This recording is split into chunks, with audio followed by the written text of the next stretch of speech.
এবার শেখ হাসিনার আশ্রয় নিয়ে মোদী সরকারের দিকে আঙুল তুলেছে খোদ ভারতীয় সংসদ সদস্যরা। हम कहते हैं डरो मत, आप कहते हो हम आपका अंगूठा काट देंगे, ये फर्क है। एक तरफ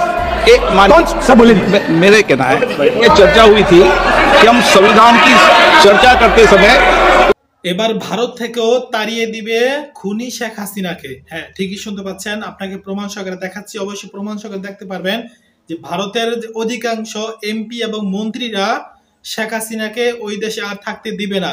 সরাসরি ভারতের বিরুদ্ধে অর্থাৎ মোদী সরকারের বিরুদ্ধে কঠিন হুঙ্কার কিন্তু দিতেছে সংসদে দাঁড়িয়ে। চলেন আপনাদেরকে আগে পুরো ভিডিও ক্লিপটি দেখাই, পুরো ভিডিওটি দেখেন, তারপর কিছু কথা বলছি। ছাত্র জনতার তুমুল আন্দোলনের মুখে ক্ষমতাচ্যুত হয়ে ভারতে পালিয়ে যান শেখ হাসিনা। এরপর থেকেই ভারতের নয়াদিল্লিতে রয়েছেন সাবেক এই প্রধানমন্ত্রী। সেখানকার এক বাংলোতে থেকে প্রায় তিনি রাজনৈতিক বিভিন্ন বক্তব্য বিবৃতি দিয়ে আসছেন। এবার শেখ হাসিনার আশ্রয় নিয়ে মোদী সরকারের দিকে আঙুল তুলেছে খোদ ভারতীয় সংসদ সদস্যরা। বিস্তারিত জানাচ্ছেন শেখ ফরিদ।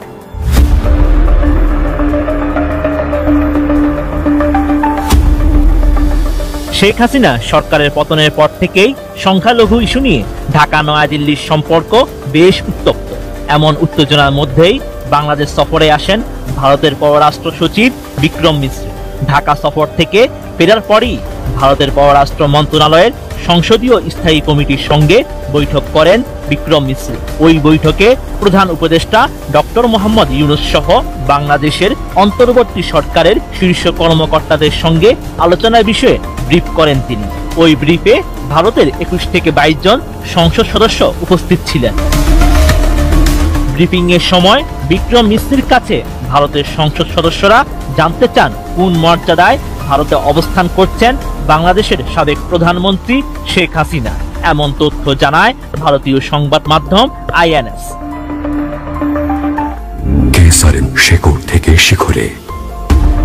এদিকে 14 ডিসেম্বর একই ধরনের প্রশ্ন তুলেছেন ভারতের রাজনৈতিক দল অল ইন্ডিয়া মজলিসি ইত্তেহাদুল মুসলিমিনের প্রেসিডেন্ট ও হায়দ্রাবাদের প্রভাবশালী রাজনৈতিক এমপি আসাদুদ্দিন ওয়াইসি। ভারতের লোকসভার এই সদস্য বাংলাদেশের সংখ্যালঘু ইস্যুতেও কথা বলেছেন। বলেন, বাংলাদেশের সংখ্যালঘুদের উপর হামলা ভারতীয় মুসলমানদের বিরুদ্ধে ঘৃণা ছড়ানোর জন্য ব্যবহার করা হচ্ছে। ভারতীয় সংবাদ মাধ্যম আজ তাক নিউজের বিশেষ অনুষ্ঠানে এজেন্ডা আজ তাকে অংশ নিয়ে ওয়াইসি জানান, 13 ডিসেম্বর লোকসভার অধিবেশনে বাংলাদেশের সংখ্যালঘুদের উপর সহিংসতার বিষয়টি তুলে ধরেছেন তিনি। ওই অনুষ্ঠানে হায়দ্রাবাদের এই এমপি জানান, সংখ্যালঘুদের উপর হামলার বিষয়ে বাংলাদেশের ডক্টর মোহাম্মদ ইউনূস নেতৃত্বাধীন অন্তর্বর্তী সরকারের সঙ্গে ভারত সরকারের কথা বলা উচিত। বাংলাদেশে সংখ্যালঘুদের উপর হামলার কারণে ভারতীয় মুসলমানদের বিরুদ্ধে কেন ঘৃণা ছড়ানো হচ্ছে। এরপরই ভারতে শেখ হাসিনা আশ্রয়ের বিষয়ে প্রশ্ন করে ওয়াইসি বলেন, বাংলাদেশের ক্ষমতাচ্যুত সাবেক প্রধানমন্ত্রী শেখ হাসিনা ভারতে কেন আশ্রয় নিয়েছে, সেই সঙ্গে বাংলাদেশ সরকারের বিরুদ্ধে কেন বিবৃতি দিচ্ছেন তিনি। What steps is this government taking to ensure that the Hindus in Bangladesh are protected and temples are protected? ভারতের প্রধানমন্ত্রী নরেন্দ্র মোদী নেতৃত্বাধীন বিজেপি সরকার কি শেখ হাসিনার এসব বক্তব্যকে সমর্থন করছে, এমন প্রশ্নও করেন তিনি। ওয়াইসি বলেন, একটি দেশ হিসেবে বাংলাদেশের সঙ্গে ভারতের পররাষ্ট্র নীতির সম্পর্ক হওয়া উচিত, কোনো বিশেষ পরিবারের সঙ্গে নয়। हम कहते हैं डरो मत, आप कहते हो हम आपका अंगूठा काट देंगे, ये फर्क है। एक तरफ मेरे कहना है कि हम एक मिनट प्लीज बैठिए, आप बैठिए, प्लीज बैठिए, आप बैठिए। आज हम भारत के संविधान की 75 वर्ष की गौरवशाली यात्रा कर रहे हैं और कर भाई ये चर्चा हुई थी कि हम संविधान की चर्चा करते समय उसकी उच्च कोटि की ये अपेक्षा है आप राष्ट्रपति। कॉन्स्टिट्यूशन में कहीं नहीं लिखा है कि मोनोपोली होनी चाहिए, कॉन्स्टिट्यूशन में कहीं नहीं लिखा है कि पेपर लीक होना चाहिए, कॉन्स्टिट्यूशन में कहीं नहीं लिखा है कि अग्निवीर होना चाहिए, कॉन्स्टिट्यूशन में ये सब नहीं लिखा है। इसलिए मैं यहाँ रेस कर रहा हूँ, कॉन्स्टिट्यूशन में नहीं लिखा है कि हिंदुस्तान के युवाओं का अंगूठा काटना चाहिए, उनका जो हुनर है उनसे छीना जाना चाहिए।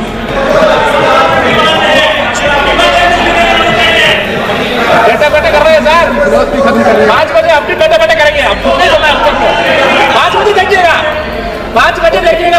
स्पीकर सर मैं कुछ दिन पहले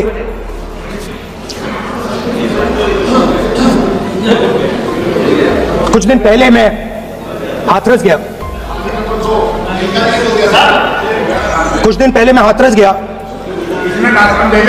हाथरस में 4 साल पहले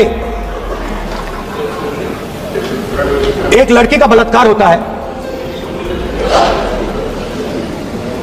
गैंग रेप होता है, 3-4 लोग गैंग रेप करते हैं।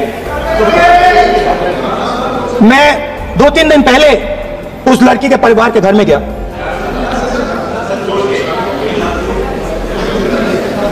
जिन्होंने गैंग रेप किया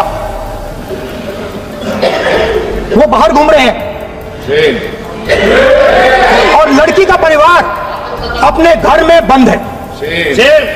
लड़की का परिवार बाहर नहीं जा सकता है।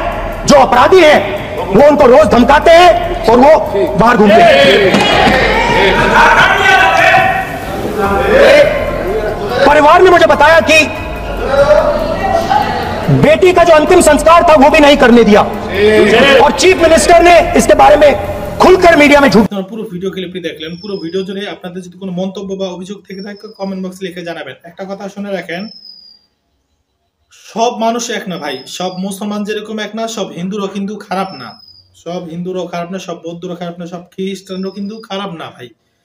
এই যে বাংলাদেশ থেকে পলাতক হাসিনা, এই হাসিনা বাহিরে ভারতে গিয়ে উঠছে, কোথায় আশ্রয় নিতেছে কই? ভারত মোদির কাছে আশ্রয় নিছে। ওখানে আশ্রয় দেওয়ার একটা কারণ আছে, কারণ বাংলাদেশে যত এ পর্যন্ত মানুষ খুন হয়েছে বা খুন করছে এর মধ্যে 100%-এর মধ্যে 80% খুন করছে এই মুদির, এই কসাই মুদির কিন্তু কথা অনুযায়ী কিন্তু, আর বাকিটা করছে ওর রাগে ক্ষোভে করছে। বাকিগুলো নিজে ক্ষমতা থাকার জন্য যা ইচ্ছা, মানে এই যে ছাত্র জনতা গণঅভ্যুত্থানের পর যেই উল্টা সময় যেই পরিমাণ মানুষগুলোকে মারছে, আরে কি পরিমাণ গুলিগুলো মানুষগুলো, যার মায়ের বুকটা খালি করছে সে শুধু বোঝে কষ্ট কারে কয়।